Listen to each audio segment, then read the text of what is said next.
Well, amongst all the issues affecting the US, President Biden and Vice President Kamala Harris have identified the key issue.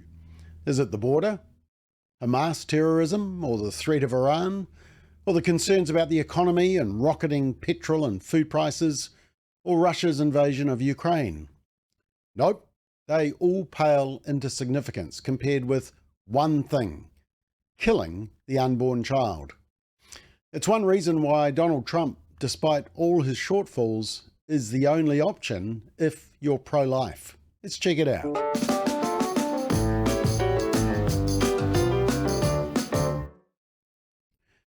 So one of the interesting things to watch as the US prepares for the presidential election at the end of, beginning of November, is what are voters most concerned about? Now, let's see what voters are most concerned about, and then let's see what the Democrats, and especially Biden and Vice President Kamala Harris, are focused on. According to the reputable Axios polling, here's the top issues.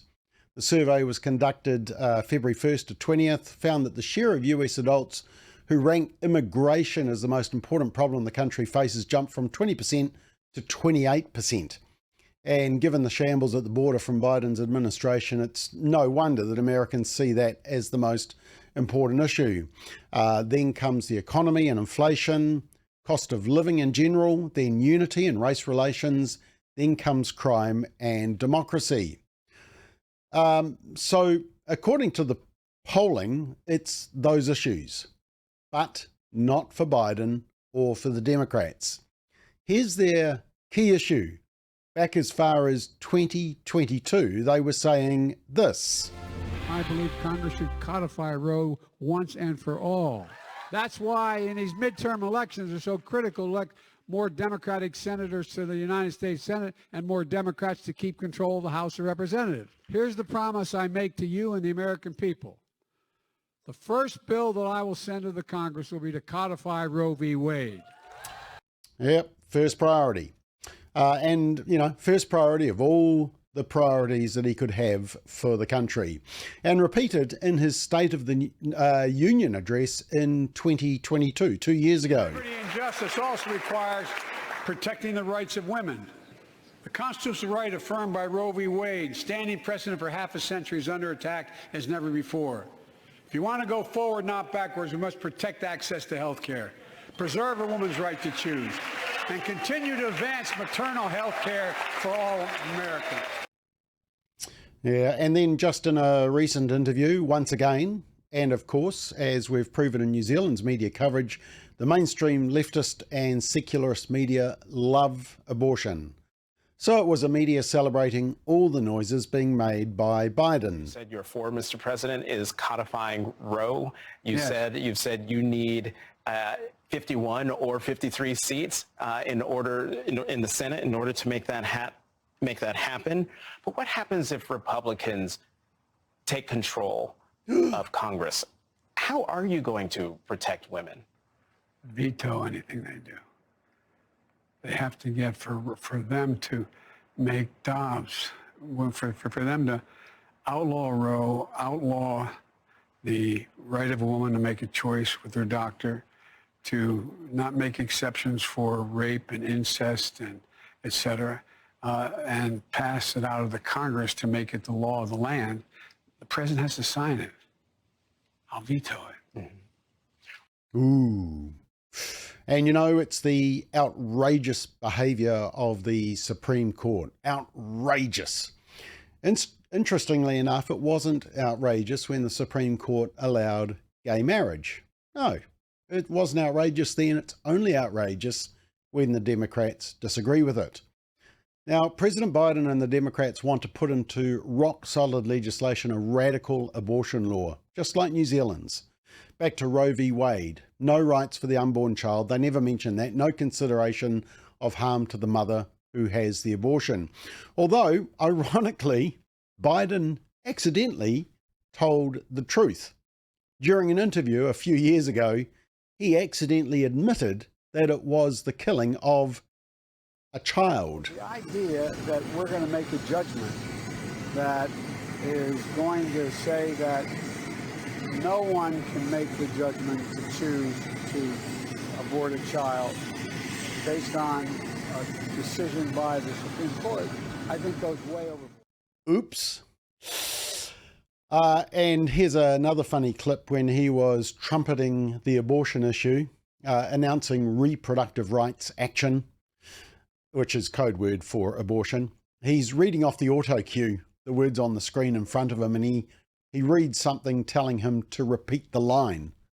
But he actually says it out loud, repeat the line, and then struggles to see at all. That the percentage of women who register to vote and cast a ballot is consistently higher than the percentage of the men who do so, end of quote. Repeat the line. Women are not without electoral and or political, or maybe precise, not and or political. Yeah, okay. But look, abortion isn't the word that defines America. You might be surprised to hear. No, it is this word. America is a nation that can be defined in a single word. I was going to excuse me.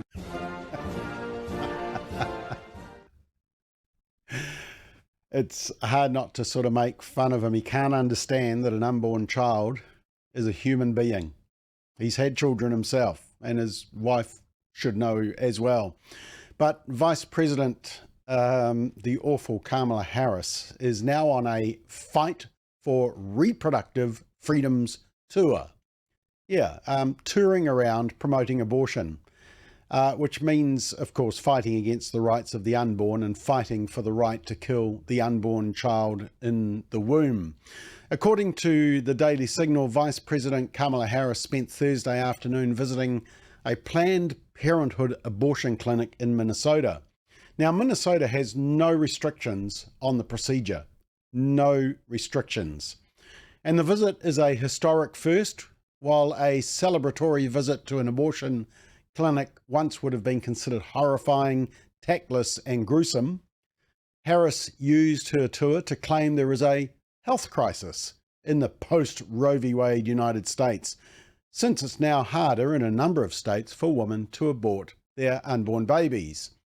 And as the New York Times puts it, the mere sight of a top Democratic official walking into an abortion clinic offered the clearest illustration yet of how politics of abortion rights have shifted for the party and the nation.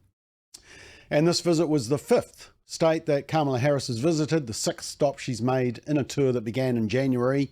And Harris tweeted, "I'm back in Minnesota today for the sixth stop on my nationwide Fight for Reproductive Freedoms tour. The president and I will never stop fighting to protect a woman's ability to murder her, to make decisions about her own body. Clinics like the one I visited in Minnesota today provide critical health care, including preventative screenings, birth control, and abortion. Our fight for reproductive freedom will continue until women in every state have access to the care they need." Not the unborn woman, of course. Here's what she said at the clinic. This healthcare clinic to uplift the work that is happening in Minnesota as an example of what true leadership looks like, which is to understand it is only right and fair that people have access to the health care they need. And that they have access to health care in an environment where they are treated with dignity and respect. We have to be a nation that trusts women. Yeah, dignity and respect, but not for the unborn child. And she says when Congress passes a bill to restore the protections of Roe, in other words, to kill the unborn child, President Joe Biden will sign it. It's interesting, actually, if you look there, 433,000 views, but only 7.4 thousand likes. It's not that liked. And while in Arizona, she said yesterday, "I made clear to truly protect reproductive freedoms, we must restore the protections of Roe. When Congress passes a bill to do so, President Joe Biden will sign it."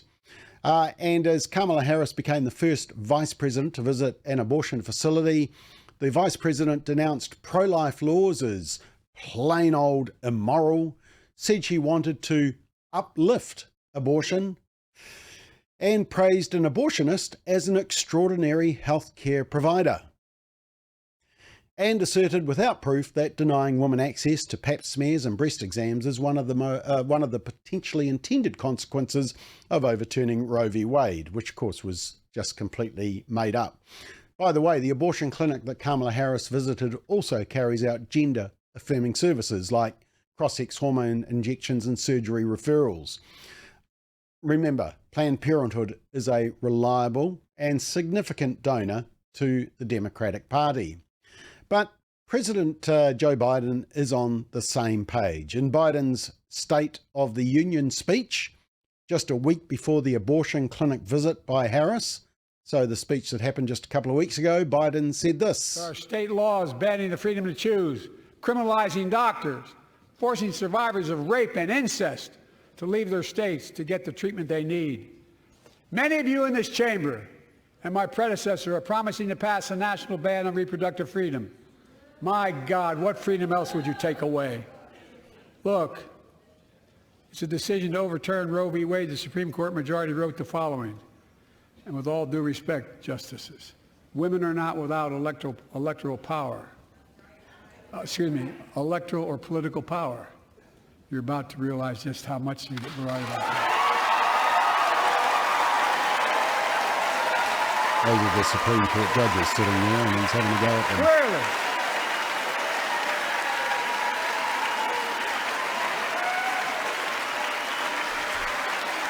Clearly. Those bragging about overturning Roe v. Wade have no clue about the power of women. But they found out when reproductive freedom was on the ballot. We won in 2022 and 2020, and we'll win again in 2024.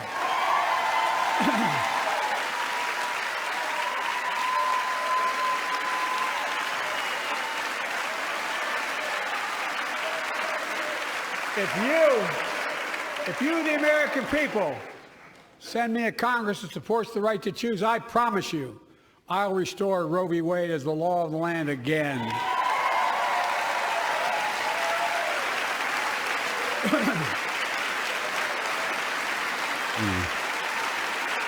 Folks. Yeah, you'll note that it's only the clowns on the Democrat side that are standing and cheering for that. Yeah, he really is hideous on this topic. Of course, Biden has been challenged about whether his Catholicism is consistent with his passion for abortion. Of course it's not. You'll note his wife comes in to rescue him during this interview. You continue to support Roe v. Wade as a Catholic. Why do you support abortion as a Catholic? Define church teaching. I tell you what, I don't want to get in a debate with you on theology, but you know, well, anyway. Why? Why support abortion? I'm not going to make a judgment for other people. Yeah, I don't want to have a debate about theology. And when they say about exceptions for rape and incest, here's a simple response when a pro-abortionist says that to you. You say, okay, so if we allow for abortions for rape and for incest, you'll support outlawing all other abortions? Yeah? Now, you know the response to that. They'll say, of course not. They want abortion at any time for any reason. The rape and incest issue, which accounts for about 0.2% of all abortions, is simply a manipulation of the debate by elevating the exceptional case. And having interviewed people who have been the result of rape, who have been conceived through rape but are pro-life as can be, shows just how disingenuous that argument is when being used by pro-abortionists. President Biden and the Democrats want a radical abortion law again, just like New Zealand's. Since Roe v. Wade was gloriously overturned 2 years ago, Joe Biden has repeatedly stated that Congress needs to codify Roe v. Wade into law. Yet the extreme bill his administration has endorsed, the so-called Women's Health Protection Act, which is an oxymoron, killing the unborn child is supposed to be health, goes far beyond the provisions of Roe v. Wade. It's a sweeping top-down national legislation, would impose abortion on the nation, and it would strike down more than 1,300 state pro-life laws, erasing nearly every protection, including laws such as prohibiting These are some of the laws that you have in states at the moment: prohibiting sex-selective abortions, preventing abortions on babies 20 weeks or older who are capable of feeling pain, disallowing abortions undertaken without parental consent or notification, prohibiting telemedicine abortion drug prescriptions, banning unlicensed individuals from carrying out abortions, allowing pro-life medical professionals the right to refuse to participate in an abortion, conscientious objection. No, Biden wants to get rid of all those safeguards throughout the whole land. That's how radical Biden wants it: a free-for-all, a death sentence for the child. But Americans, like New Zealanders, when polled more specifically on abortion, are both supportive of abortion exceptions and supportive of protecting unborn babies that can feel pain. Of course, remember that the majority of New Zealand politicians voted against fetal pain provisions and against a ban on late-term abortions. But Americans actually want a time zone, a gestation period, at which point after you can't have an abortion. Now, just to finish with, I want to show the contrast between what Biden is saying with what Trump says, what the alternative is for Americans. Firstly, from 2019. To defend the dignity of every person, I am asking Congress to pass legislation to prohibit the late-term abortion of children who can feel pain in the mother's womb.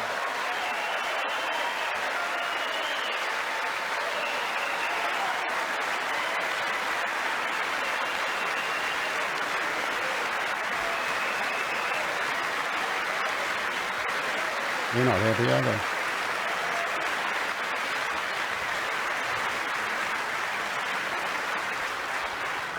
Let us work together to build a culture that cherishes innocent life. So that was from 2019, and then from the State of the Union 2020. 17 doctors at St. Luke's Hospital in Kansas City delivered one of the earliest premature babies ever to survive. Born at just 21 weeks and 6 days and weighing less than a pound, Ellie Schneider was a born fighter. Through the skill of her doctors and the prayers of her parents, little Ellie kept on winning the battle of life. Today, Ellie is a strong, healthy 2-year-old girl sitting with her amazing mother, Robin.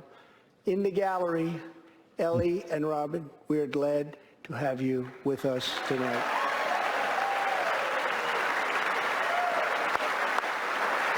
That is why I'm also calling upon members of Congress here tonight to pass legislation finally banning the late-term abortion of babies.